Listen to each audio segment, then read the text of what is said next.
Arbitrator లేదా ఒక umpire ఎట్లుండాలనో అది వదిలేసి ఏకపక్షంగా అడ్డదిడ్డంగా డెసిషన్లు తీసుకోవడం ఇవన్నీ కంటిన్యూస్ చూస్తూనే ఉన్నాం.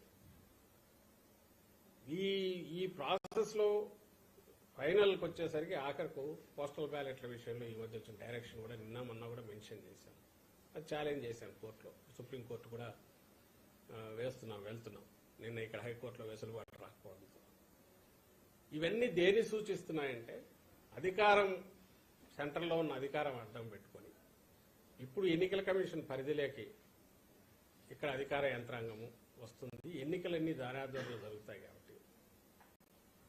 పోలింగ్లో కానీ పోలింగ్లో కుదరకపోతే కౌంటింగ్లో కానీ ఏమైనా ఇన్ఫ్లుయెన్స్ చేయగలమనే ప్రయత్నం ఏమైనా చేస్తున్నారేమో అనే అనుమానాలు బలపడుతున్నాయి. వరుసగా జరుగుతున్నవి.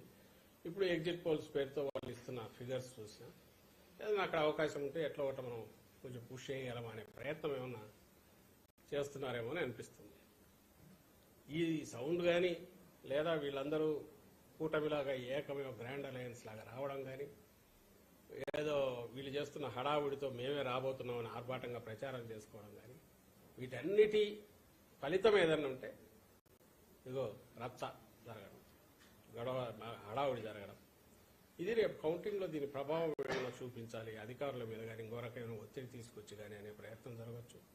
ఈ విషయమే మా పార్టీ వాళ్ళకు కూడా అందరికీ చెప్పాం. సంయమనంతో ఉండండి, ఎక్కడ ఇది కావద్దు, but at the same time గట్టిగా నిలబడండి, అబ్జెక్షన్స్ ఎప్పటికప్పుడు రైజ్ చేయండి, ఫోకస్గా ఉండండి అని చెప్పాం.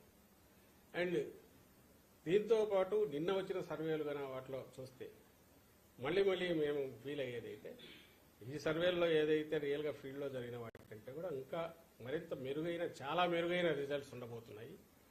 ల్యాండ్ స్లైడ్ ఇది ఉన్నా ఆశ్చర్యపోవాల్సిన అవసరం లేదు. ఎందుకంటే మరి సైలెంట్ ఓటు వేరే ఊర్ల నుంచి వచ్చిన వాళ్ళు అయినా కూడా హైదరాబాద్ కానీ బెంగళూరు కానీ ఎక్కడికైనా బతుకు తెరువు కోసం పోయిన వాళ్ళు అయినా ఎవరైతే జగన్మోహన్ రెడ్డి గారి వల్ల కంటిన్యూస్ గా బెనిఫిట్ కావడమే కాదు, అదే కంటిన్యూస్ గా బెనిఫిట్ కావడము, దానివల్ల వాళ్ళ ఫ్యామిలీస్ అన్ని బాగుపడడం, ఈయన ఉంటేనే మరింత మాకు మేలు జరుగుతుంది అని అనుకోవడం వల్లనే గతంలో ఎన్నడూ లేనంతగా వచ్చారు ఇక్కడికి, అక్కడి నుంచి వచ్చి ఓటు వేసిపోయారు అనేది మేము అనుకుంటున్నాం.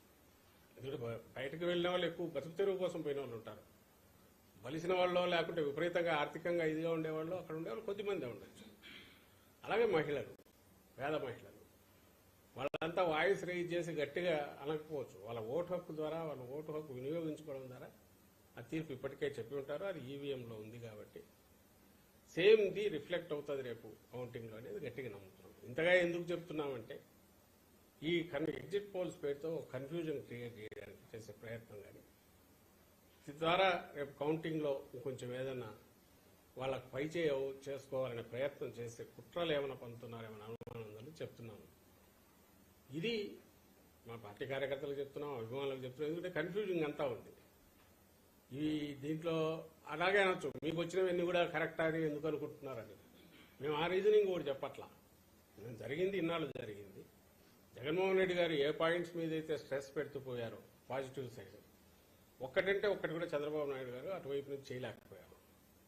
మేము ఇది చేశామని చెప్పలేకపోయారు, మేము ఇది చేస్తామనేది కూడా దాని మీద కూడా గట్టిగా చెప్పలేకపోయారు. చెప్పే ప్రయత్నం కూడా చేయలే.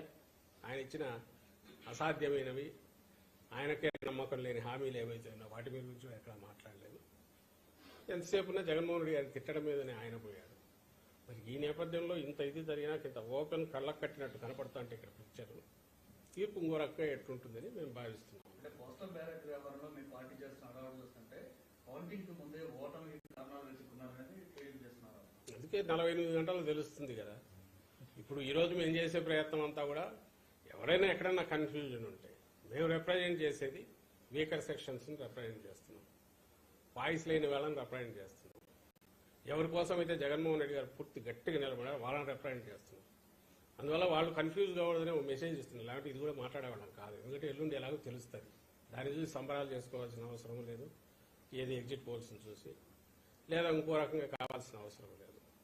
పోలింగ్కు ముందన్నా ఏమైనా మాట్లాడితే ఇది ఇన్ఫ్లుయెన్స్ చేయడం కోసం అనుకోవచ్చు.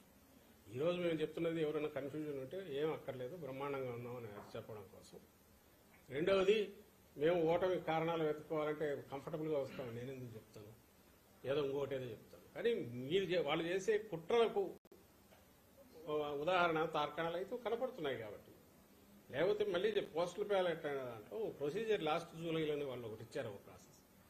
దానికి భిన్నంగా ఈరోజు ఎందుకు వాళ్ళు అడగడం, టీడీపీ వాళ్ళు అడగడము, ఏదో గెజిట్ ఆఫీసర్ దాంతోపాటు పర్టికులర్ రిక్వైర్మెంట్ ఉంది, ఏది సీల్ వేయాలి లేదా వివరాలు ఇవ్వాలని ఏదైతే ఉందో స్టిపులేట్ చేసింది పోస్టల్ బ్యాలెట్ దాంట్లో, అది లాస్ట్ జూలైలో కూడా ఇచ్చారు.